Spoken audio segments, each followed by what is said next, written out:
અને ગુજરાતને કર્જ મુક્ત બનાવવા માટે હું એમ માનું છું, એક નીતિ, એક ન્યાય અને સમાન હક એ જ અધિકાર છે આપણા સૌનો.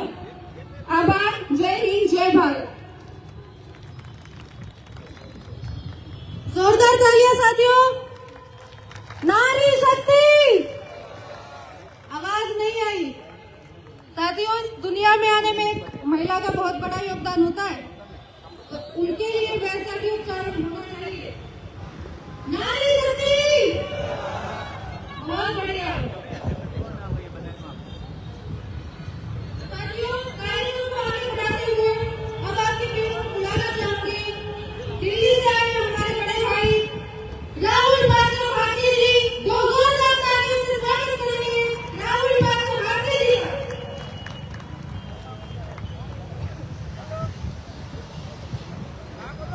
जो भरा नहीं है भावों से, बहती जिसमें रसधार नहीं. जो भरा नहीं है भावों से, बहती जिसमें रसधार नहीं. वो हृदय नहीं है, पत्थर है, जिसमें गरीब का प्यार नहीं. जिसमें गरीब का प्यार नहीं. मंच पर उपस्थित हमारे गुरु श्री शाहनवाज चौधरी भारतीय जी, गुजरात के प्रभारी राजेश्वर ब्रह्मन भारतीय जी, हमारी सारी टीम, अक्षय जी, पवन जी और कलीम जी, असद जी, पीछे की पूरी टीम, हमारी महिला शक्ति कोमल बहन और ममता जी, हुसैन जी और समस्त हमारे साथीगण, उनका स्वागत करता हूं. और जो यहां पर आए बड़ी संख्या में, उन लोगों का भी जोरदार तालियों से स्वागत करता हूं. ये तालियां उतनी जोरदार होनी चाहिए जितनी हम डिजर्व करते हैं. अपने लिए, खुद के लिए डिजर्व करते हैं, आप लोगों के लिए डिजर्व करते हैं.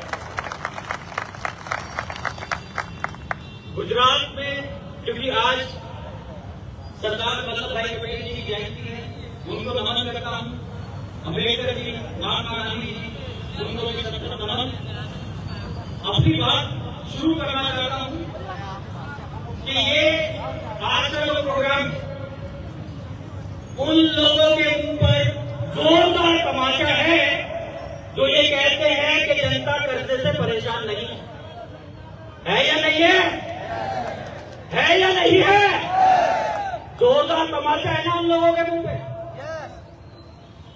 आप लोग इतनी बड़ी तादाद में यहां पर आए हैं, ये बताता है कि आप लोग कर्जे के कारण परेशान हैं. हम लोग यहां पर काम कर रहे हैं, आप लोगों को बुला रहे हैं, उसका एक कारण, एकमात्र कारण ये है कि कर्जे के कारण कोई भी आत्महत्या ना करे. अपना काम धंधा छोड़ दिया, परिवार छोड़ दिया, सब कुछ छोड़ने के बाद यहां पर है आप लोगों के लिए. एक घटना मुझे याद आ रही है. एक व्यक्ति ने मुझे बताया कि उसके साथ क्या हुआ, बैंक वालों ने क्या किया. एक व्यक्ति ने लोन लिया 2018 में, होम लोन लिया था. होम लोन लेने के बाद सब कुछ ठीक चल रहा था, इतना बढ़िया चल रहा था जैसा पहले कभी नहीं चला. 2019 आया, 20 आने के बाद में लॉकडाउन लग गया. अब लॉकडाउन लगने के बाद में उसने बैंक से संपर्क किया कि साहब मेरा जो रोजगार है, जो मेरा काम धंधा है, वो सब रुक गया. अब मैं क्या करूं? बैंक वालों ने कहा कोई बात नहीं, आप परेशान मत रहो, आप हमारे वैल्यूड कस्टमर हैं, हम आपके लिए खड़े हैं, हम आपके साथ हैं. आप 1 साल तक किस्त भर देना, कोई समस्या नहीं. उसने कहा कि बहुत धन्यवाद, आप मेरे माई बाप हो, आपने मुझे बचा लिया, नहीं तो 1 साल तक मैं कहां से भरता, पता थोड़ी कोरोना कब तक चलेगा. 1 साल खत्म हुआ, बैंक ने उस व्यक्ति को अपने बैंक बुला लिया.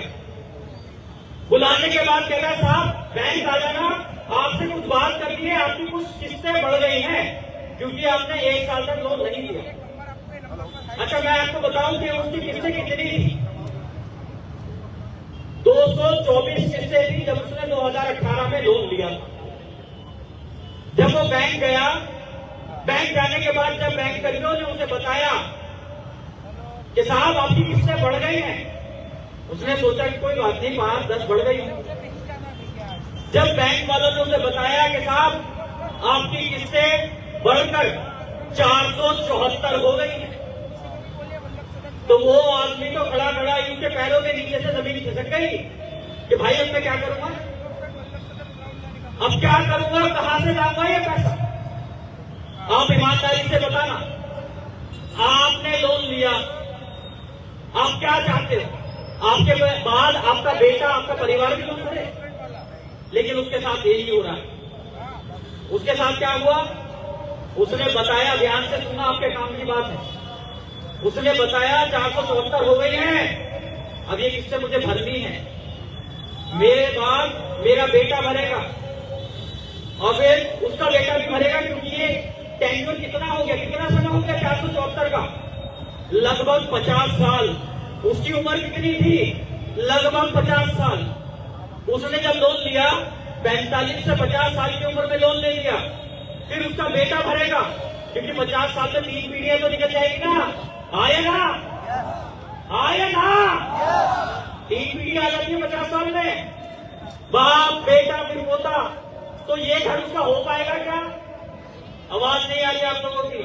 देखो, मैं कोई भाषण नहीं देता भैया, मेरे को भाषण देना नहीं आता है, मैं बस आप लोगों से वार्तालाप कर रहा हूं, आपकी सुनूंगा, अपनी बताऊंगा।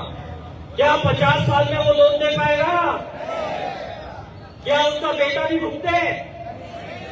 अब इस बात को अपने खुद के ऊपर लेके देखो, क्या कोई माँ बाप ऐसा होगा, ईमानदारी से हाथ उठा देना, क्या माँ बाप कोई ऐसा होगा जो ये चाहता हो कि अपने कर्जे को विरासत में अपने परिवार को, अपने बच्चों को देकर जाए? चाहते हो क्या? इधर वाले चाहते हैं क्या? उधर वाले नहीं चाहते ना? तो आज हमें कोई कदम ऐसा उठाना पड़ेगा जिससे हम कर्जे से बाहर निकलें। आज हम कर्जे से बाहर निकलेंगे तो आने वाले समय में हमारे बच्चे क्या करेंगे? हमारे बच्चे भी पढ़ेंगे, एजुकेशन लेंगे, काम धंधा करेंगे, कामयाब होंगे, क्योंकि पुलिस वाले का बेटा पुलिस वाला बन जाता है, सबको पता है। वकील का बेटा वकील बन जाता है, ये भी सबको पता है। डॉक्टर का बेटा डॉक्टर बन जाता है, पता है ना? कर्जे वाले का बेटा क्या बनेगा? है? आवाज नहीं आ रही? कर्जे वाले का बेटा क्या बनेगा? कर्जे वाला बनेगा ना? तो आप लोग चाहते हो कि आपके बच्चे कर्जदार बने? घर का, परिवार का जो मेन बंदा होता है, जो घर को संभाल रहा होता है, बच्चे भी वही देखते हैं। क्या देखते हैं? हमारे माँ बाप ने कर्ज लिया, हम भी कर्ज लेके अपना जीवन गुजार दें। क्या आप लोग ये चाहते हो? चाहते हो क्या? नहीं ना? तो आज जो मुहिम शाहनवाज चौधरी भारतीय जी ने शुरू की, आज की डेट में लगभग 2 से 2.5 लाख लोगों को हमने आत्महत्या करने से बचाया है। और गुजरात में लगभग 20 से 25 हजार लोग ऐसे हैं जो ये कहते हैं साहब आपकी वीडियो देख ली थी, आपके बारे में सुन लिया था, मेरे पड़ोसी ने बताया था कि एक मुहिम ऐसी चल रही है जो निःशुल्क है, जो लोगों की जान बचाने का काम कर रहे हैं, जो ये चाहते हैं कि लोग जिंदा रहें, क्योंकि मरना विकल्प नहीं है, मरना किसी भी काम का विकल्प नहीं है। एक बार हाथ उठा के बताना ईमानदारी से, अपने बच्चों की कसम है, किस किस व्यक्ति को ऐसा लगता है कि अब मैं थक चुका हूं इस कर्जे के कारण, अब इस कर्जे से निकलने का सिर्फ एक ही रास्ता है जो ऊपर जाता है? चाहते हो? मन में आता होगा ना ये ख्याल? आज 2022 से हम लोगों ने ये जो मुहिम शुरू की, मैं बता रहा हूं आपको, 2.5 लाख लोग लगभग ऐसे हैं जिनकी जान बचाई। और आपसे मैं ये वादा कर रहा हूं, आगे कोई भी कर्जे के कारण कोई गलत कदम नहीं उठाएगा। लेकिन हम सबको एक काम करना पड़ेगा, हम सबको मिलकर इस मुहिम को बढ़ाना होगा, इस मुहिम को आगे लेके जाना होगा। मैं अकेला रहूंगा या सब अकेले रहेंगे तो वो कहां तक पहुंचेंगे? एक अकेला व्यक्ति कुछ नहीं कर पाता, लेकिन अगर सब लोग रहेंगे तो इस मुहिम को ताकत मिलेगी। हम लोग जो मुहिम शुरू की गई जनता की कर्जा मुक्ति से, उस मुहिम को कामयाब करके रहेंगे। शाहनवाज चौधरी जी को जब से मैं जानता हूं, वो जब भी कोई काम अपने हाथ में लेते हैं उसे सिरे लगा के ही छोड़ते हैं, बीच में छोड़ने वाला काम नहीं करते। और 2022 से लगातार वो इसी काम में लगे हुए हैं। आपने देखा होगा, वो कभी भी वीडियो डालना बंद नहीं करते, कभी आपको जागरूक करना बंद नहीं करते। वो कभी ये नहीं कहते कि भैया कुछ भी हो कोई बात नहीं, आप लोग सही रहो, सुरक्षित रहो, अपने घर में रहो। बस यही मैं कहना चाहता हूं कि आप लोगों ने जो हमारा साथ दिया है, आप लोग जो यहां तक चल के आए हो, आप लोगों का बहुत बहुत धन्यवाद इस प्रोग्राम को बहुत सफल बनाने के लिए। एक बार जोरदार तालियां आप लोगों को। बस चंद लाइनें जो मैं कहना चाहता हूं, हमारे गुरु जी को ध्यान में रखिए। कभी धुआं बनकर पर्वतों से उड़ते हैं, कभी खुशबू बनकर गुलों से उड़ते हैं, कभी धुआं बनकर पर्वतों से उड़ते हैं, कभी खुशबू बनकर गुलों से उड़ते हैं। इन कैंचियों की क्या औकात जो हमें रोक सके। हम परों से नहीं, हौसलों से उड़ते हैं, हौसलों से उड़ते हैं। जय हिंद, जय भारत। बहुत बहुत धन्यवाद राहुल भाई। तो साथियों, उम्मीद करती हूँ कि आप में से कोई भी साथी, आपके जानने वालों में कोई भी साथी कभी भी कर्जे की वजह से या किसी भी वजह से आत्महत्या नहीं करेगा, क्योंकि आप सबकी आवाज राजेश्वर ब्रह्मभट्ट भारती जी यहाँ मौजूद है, ममता भी मौजूद है, इनके ऑफिस का एड्रेस आपको पता है। कभी भी समस्या हो तो आप इनसे मिल सकते हैं, ऑफिस पर जा सकते हैं। तो साथियों, कार्यक्रम को आगे बढ़ाते हुए मैं आप सभी के बीच में बुलाना चाहती हूँ, हमारे कर्जमुक्त भारत अभियान में तन मन धन से लगी हुई है राजकोट से जल्पा बेन जी। तो आए और दो शब्द रखे अपने। જલ્પા બેન ખાસ રાજકોટથી આવેલા છે અને આ અભિયાનને યોગદાન આપી રહ્યા છે। તેમને ઘણા લોકોની મદદ પણ કરવી છે અને અમારા અભિયાન સાથે જોડાયેલા છે। આજે એ તેમનો અનુભવ જે થયો છે એ મૂકશે આપણી સમક્ષ। તો આપણે એમના મોંથી સાંભળીએ કે એમને શું એક્સપિરિયન્સ થયો છે। જય હિન્દ, જય ભારત। આ પબ્લિકમાં બેઠેલા ઘણા લોકો મને ઓળખે છે કે જલ્પાબેન, જલ્પાબેન, જલ્પાબેન। તો આજે જલ્પાબેન તમારી સામે છે, પણ મારે એ કહેવું છે, હું અભિયાનમાં કેવી રીતે જોડાણી। મારું મકાન સીલ હતું, એ મકાન વેચવા માટે, હરાજી કરવા માટેની મને નોટિસ આવી ગઈ હતી। એટલે હું ને મારા હસબન્ડ એકદમ જ અચંબામાં આવી ગયા કે આટલું સરસ મકાન એક થોડા ઘણા હપ્તા ન ભરી શકવાના કારણે અમારી પરિસ્થિતિ એવી હતી, એટલા માટે નહોતા ભરી શકાયા।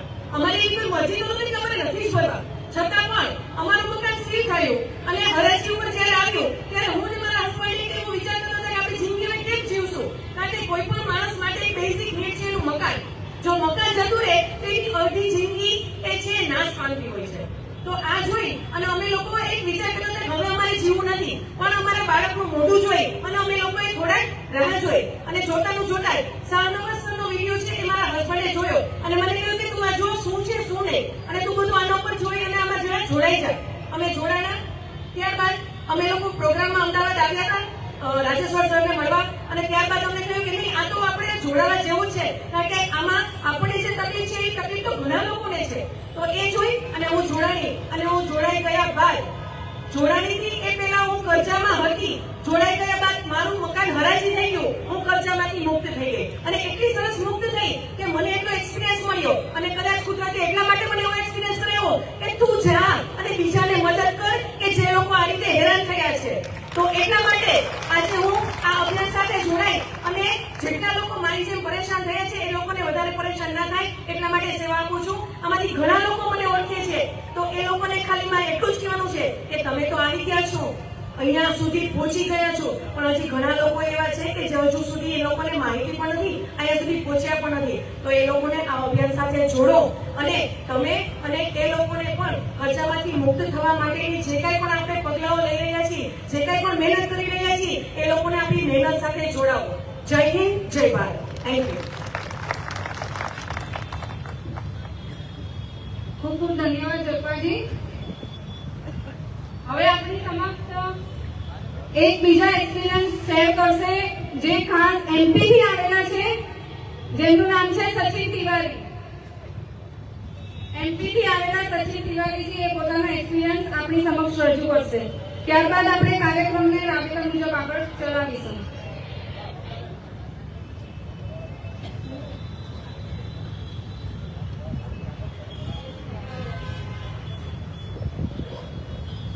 जय श्री राम, जय हिंद, जय भारत. सर्वप्रथम मंचासी सभी सम्मानीय जनों को मैं प्रणाम करना चाहूंगा और इस बात के लिए मुझे बहुत गर्व महसूस हो रहा है कि भारत का दर्द जो इस मंच पर लेकर आए हैं और सभी के लिए प्रयास कर रहे हैं कि सभी को जीवन जीने का एक नया मौका मिले. मैं इंदौर मध्य प्रदेश से श्री शाहनवाज चौधरी साहब के सानिध्य में यहाँ अपने सभी साथियों के साथ एकत्रित हुआ हूँ जो एक बार नहीं पल पल इस कर्ज के बोझ तले दबे हुए हैं और हर दिन मरते हैं. आप सभी जानते हैं यहाँ पर हम जो एकत्रित हुए हैं यहाँ सिर्फ पैसों के लिए या कर्ज मुक्ति के लिए एकत्रित नहीं हुए हैं. हम यहाँ एक नया जीवन जीने की दिशा को पाने के लिए एकत्रित हुए हैं.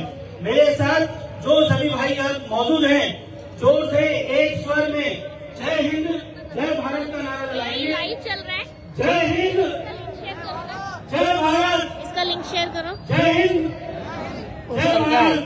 हाँ, मेरे को पता नहीं हो सरकार. देखते हुए मैं अपनी बातों को यही विराम दूंगा.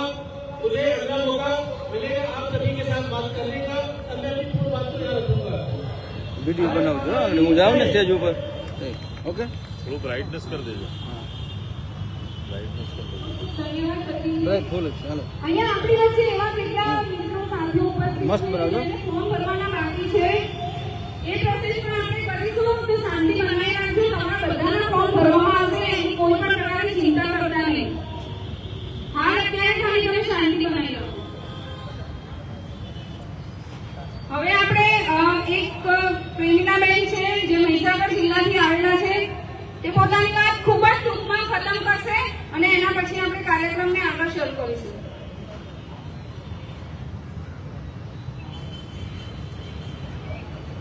जय भारत, खुशहाल भारत. खुशहाल भारत का नाम मैं इसीलिए ले रही हूँ, जब गरीब खुश हो गए तब ये भारत खुश होगा. जय भारत, खुशहाल भारत. खुशहाल भारत मैं इसलिए बोल रही हूँ कि जब गरीब खुश होगा तब ये भारत खुश होगा. शहबाज साहब को मैं एक विनती करती हूँ कि आपको मैं 2022 से फॉलो कर रही हूँ. आपका जब राजस्थान में जो ये सम्मेलन था तब से मैं आपको फॉलो कर रही हूँ. मैं ज्यादा तक तो मंच में नहीं जाती हूँ, लेकिन आपका जो वीडियो आज तक मैं देखती आ रही हूँ, हमारे जिले में पूरे देश में जो कुछ गरीबों के साथ हो रहा है उनकी तकलीफ देख के मैं आज यहाँ आई हूँ. मैं एक सिंगल मदर हूँ, मेरे पर क्या बीती है मेरे से ज्यादा कोई जानता नहीं है. मेरे 3 बेटे हैं, 3 बेटे को पढ़ाया लिखाया सब कुछ मैंने अपने लिए किया है कि मरना ये आपका उनका कोई निवारण नहीं है.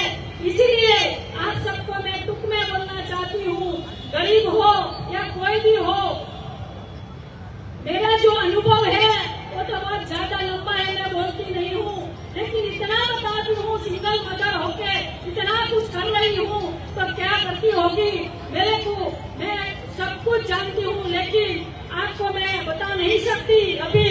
लेकिन आज कर्जा मुक्ति का जो अभियान है इसी वक्त ये 2 शब्द बोलना चाहती हूँ कि आज दिवाली के बाद एक वीडियो मैंने देखा है कि आपका राज्य कक्षा का जो ये है जेठाभाई बनवाड़ है आपका, उसका वो शहर तालुका का धारा शब्द है, उसका वीडियो देखा है. गरीब पर ये क्या बोला है मैं आपको सुनाना चाहती हूँ. उसने बोला है कि गरीब ખૂબ ખૂબ ધન્યવાદ. સમયનો અભાવ છે એટલા માટે આપણે કાર્યક્રમને આગળ વધારતા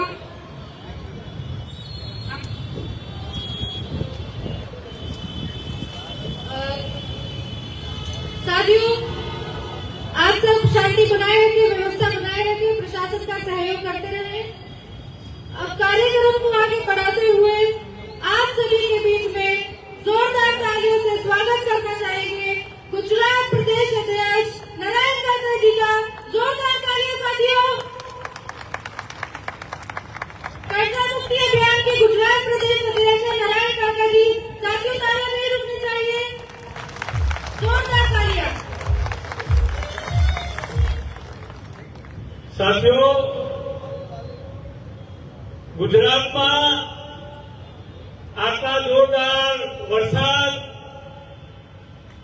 ઘણી જગ્યાએ એક કલાકમાં 5-5 ઇંચ વરસાદ વચ્ચે પણ આટલી મોટી સંખ્યામાં આપ સૌ અહીંયા પધાર્યા છે। આપ સૌનું હું હૃદયપૂર્વક હાર્દિક સ્વાગત કરું છું। સાથીઓ, આજે સરદાર વલ્લભભાઈ પટેલની જન્મ જયંતિ છે, જેમણે આપણને રાહ બતાવ્યો છે। હું આ દિવસે એમને નમન કરું છું। સાથે ગુજરાતના પનોતા પુત્ર અને આઝાદીના આપણા પ્રણેતા એવા મહાત્મા ગાંધીને પણ હું નમન કરું છું અને જેમને હું મારા ભગવાન માનું છું અને જેમના કારણે આજે શાહનવાજ ચૌધરી સાહેબના આદેશથી હું છેલ્લા 3 મહિનાથી એમની સાથે સતત આ કાર્યક્રમ માટે આયોજનમાં અમે રહ્યા છીએ અને એવા આ ગુજરાતના દેશના બંધારણના ઘડવૈયા ડોક્ટર બાબા સાહેબ આંબેડકરને હું સચોટ નમન કરું છું અને મારી વાતને હું આગળ વધારું છું। સાથીઓ, આજે સમગ્ર દેશની અંદર અને ખાસ કરીને ગુજરાતની અંદર છેલ્લા 3 માસથી શાહનવાજ ચૌધરી સાહેબ એ સતત દિલ્હી અમદાવાદ ગુજરાતના અન્ય રાજ્યોમાં પણ અન્ય જિલ્લાઓમાં પણ પ્રવાસ કરીને આપ સૌની કર્જા મુક્તિ માટે શું વેદના છે એ જાણવા માટે સૌને મળી રહ્યા છે।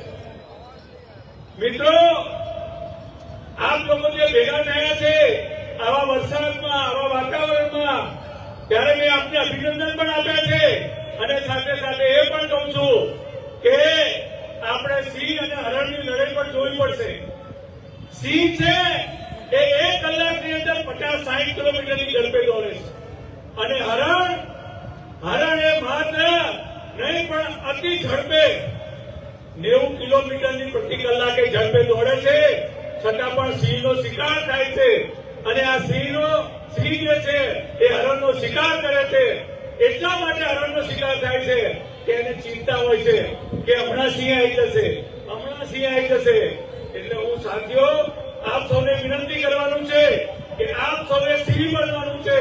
શાહનવાજ ચૌધરીની આગેવાની હેઠળ આપણે સિંહ બનીને કોઈ પણ અરજદારે ગભરાયા વગર બેંકના પ્રશ્નોના જવાબ આપવાના છે।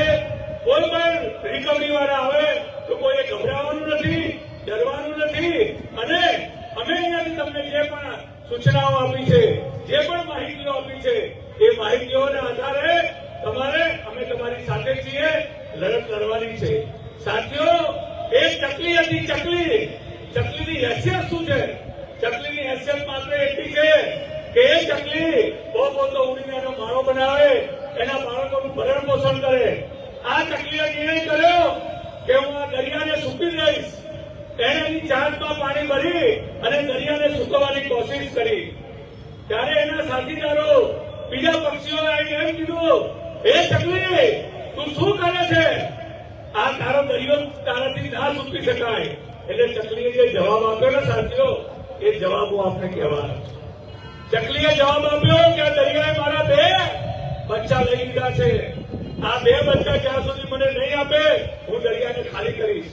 સાથીઓ, એને એમ કહ્યું કે ચિંતા ન કરો, સહયોગ આપો, સાથ આપો। જો તમે મને સાથ આપશો તો હું દરિયો ખાલી કરીશ।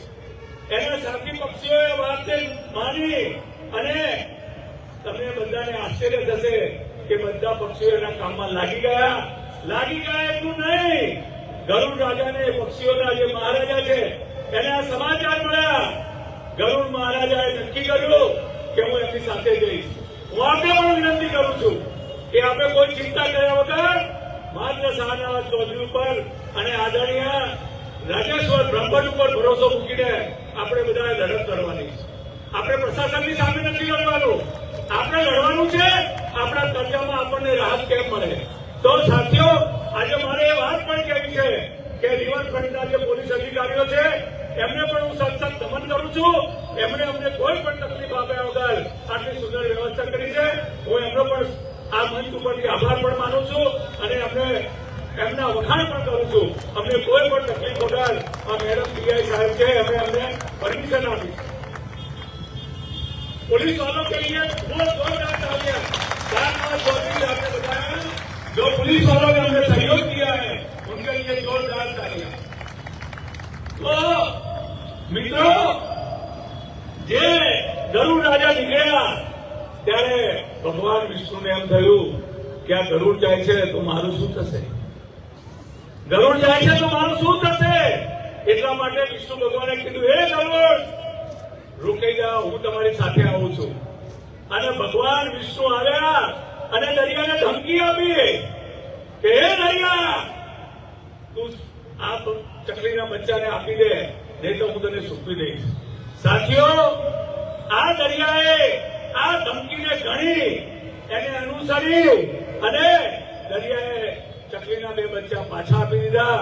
સાથીઓ, આજે તમે આટલા વરસાદની વચ્ચે આવ્યા છો. ફરીવાર હું આપ સૌને અભિનંદન આપું છું અને આપ સૌને શક્તિ અને તાકાત ઈશ્વર પરમાત્મા આપે. અમે નિયતિ ઉપર ભરોસો કરીએ છીએ. ગઈકાલ સુધી એવો વરસાદ હતો કે આ ગુજરાતની અંદર આ અમદાવાદ શહેરના રિવરફ્રન્ટ ઉપર કાર્યક્રમ નહીં થાય.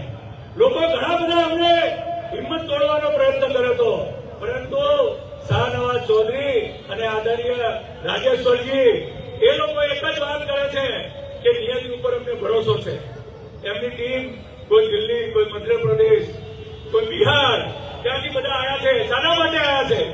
આપ સૌને આની માહિતી આપવા માટે. અને અમે સરકારને 2 હાથ જોડીને વિનંતી પણ કરીએ છીએ કે સરકારમાં બેઠેલા મિત્રો અમારી વાત સાંભળે. આટલી મોટી સંખ્યામાં, હજારોની સંખ્યામાં અહીંયા બધા એકત્રિત થયા છે. એ લોકો સરકાર સામે નથી, એ લોકો સરકારની વિરુદ્ધમાં નથી, પરંતુ રિઝર્વ બેંક ઓફ ઇન્ડિયાના જે નીતિ નિયમો છે એનું બેંક સંપૂર્ણપણે પાલન કરે અને આ લોકોને એવી રાહત આપે જેને કારણે આ દેશમાં, આ ગુજરાતમાં, અમદાવાદ શહેરમાં કોઈ પણ વ્યક્તિ આત્મહત્યા ન કરે, પોતાનો પરિવાર કોઈ પણ મુશ્કેલીમાં આવે એવું કોઈ પગલું ના પડે. સાથીઓ, સમયની મર્યાદા છે, છતાં પણ મારા અનુભવની એક વાત કરું. મારું નામ નારાયણભાઈ મકવાણા છે. ચાંદખેડા ખાતે કર્જા મુક્તિ અભિયાનની અમારી ઓફિસ આવી છે. ત્યાં આગળ એક ભરતભાઈ કરીને વ્યક્તિ આવ્યા હતા. એમણે એમ કહ્યું કે અમે શાહનવાજ ચૌધરી સાહેબનો વિડીયો જોઈને આવ્યા છીએ, તમારું કાર્યાલય છે. તો મેં કહ્યું, શું તકલીફ છે તમારે? એમણે મને જે વાત કહી ને સાથીઓ, તમારા આંખમાંથી આંસુ આવી જશે. એમણે મને એમ કહ્યું, હે નારાયણ કાકા, મેં 2.5 કરોડ રૂપિયાની મકાન ઉપર લોન લીધી છે અને 2.5 કરોડ રૂપિયાની લોન ભરવાની મારી અત્યારે શક્તિ નથી. મેં તો કારણ એ થયું, ઘણા બધા કારણોમાં મુખ્ય કારણ નોટબંધી આવી, જીએસટી આવી, લોકડાઉન આવ્યું. આ બધાના કારણે મારો ધંધો જે છે ચોપટ થઈ ગયો અને એ ચોપટ થવાના કારણે હું આજે પૈસા નથી ભરી શકતો. પરંતુ મેં 1 કરોડ રૂપિયા તો ભરી દીધા છે. મેં બેંકને 1 કરોડ રૂપિયા આપી દીધા છે, છતાં પણ મને અત્યારે હેરાન કરી રહ્યા છે. એટલે મેં 15-20 દિવસ પહેલા સુસાઇડ કરવાનો નિર્ણય કર્યો અને મેં સુસાઇડ કર્યું. પરંતુ મને તાત્કાલિક સહાયતા મળી મેડિકલની અને આજે હું તમારી સાથે જીવતો છું. તો મેં તો હવે શું પ્લાન છે તમારો કે હવે અમે શાહનવાજ ચૌધરી જેમ કે છે એમ કરવા તૈયાર છીએ. એમને અમે મદદ કરવાની તૈયારી આપી છે, એમને આશ્વાસન આપ્યું છે અને અમે આવા ઘણા બધા લોકોને સમગ્ર ગુજરાત અને સમગ્ર અમદાવાદ શહેરમાંથી કોઈ ખોટું પગલું ના ભરે અને કોઈ પણ વ્યક્તિ સહેજ પણ ગભરાય નહીં. તમારે ભરોસો મૂકવાનો છે કોના ઉપર? શાહનવાજ ચૌધરી સાહેબ અને આપણા અમદાવાદ ગુજરાતના પ્રભારી રાજેશ્વર બ્રહ્મભટ્ટ ઉપર. સાથીઓ, સમયની બહુ મર્યાદા છે. સાહેબની પરમિશન લઈને એક વાત કરીશ. સર मेरे को 5 मिनट और देना. સાહેબની પરમિશન એટલા માટે લઉં છું સાથીઓ. अच्छा पब्लिक सुनना चाहती है. સાથીઓ, મારે બહુ ગર્વ અને આનંદ સાથે કહેવું છે, શાહનવાજ ચૌધરી સાહેબ રહે છે દિલ્હીથી અહીંયા અમદાવાદ આવે છે. અમદાવાદમાં 3 મહિનાથી મહેનત કરે છે. હોટલમાં ખાય છે અને ગુજરાત અને અમદાવાદના લોકોની પીડાઓ સાંભળવા આખા ગુજરાતમાં ફરે છે. સાથીઓ, બીજી વાત, અમારા ગુજરાતના પ્રભારી આદરણીય રાજેશ્વર બ્રહ્મભટ્ટ, તમને જાણીને નવાઈ લાગશે અને એમના માટે માન પણ ખૂબ ઊભું થશે. એટલા માટે માન ઊભું થશે કે જેઓ શાહનવાજ ચૌધરીના ખભે ખભા મિલાવીને એમની પૂરા પરિવારની ચિંતા કર્યા વગર એમના પત્ની મમતાબેન બ્રહ્મભટ્ટ અને હું નારાયણ કાકા અમે એમની સાથે રહીએ છીએ. સાથીઓ, વરસાદ પણ